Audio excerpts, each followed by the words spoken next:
अपना मन से न धन कभी आवे लुबिरी बड़ी खाताड़ू भाव कह पाँव पे गिरी।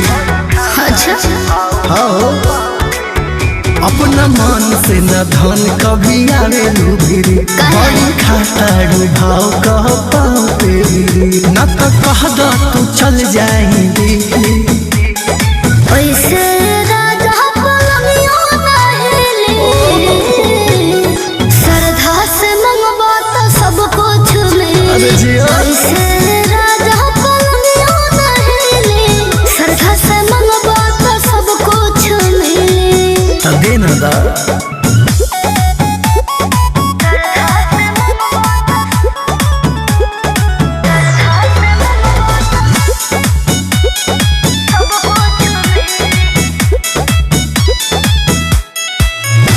कलैया रानी हो तनी भरे द मलैया के सवाद टेस्ट करे द।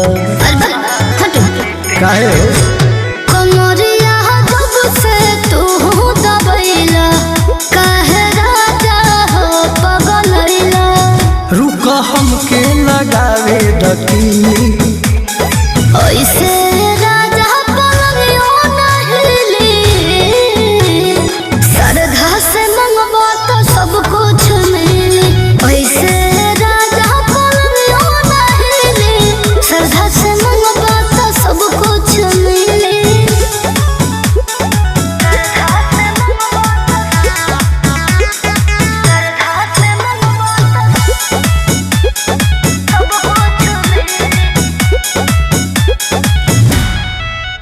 एहो रानी कहतानी चानी काटे द ओठ लाली अरे?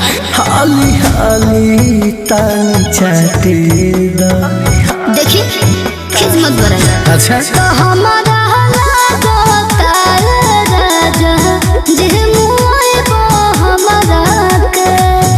लगिया रखिया दू चिकन चिली ऐसे राजा पलंगियों ना हिले, श्रद्धा से मंगवा तो सब कुछ मिले। ऐसे राजा पलंगियों ना हिले, श्रद्धा से मंगवा तो सब कुछ मिले। तावा सर्दे से दे दा। ऐसे राजा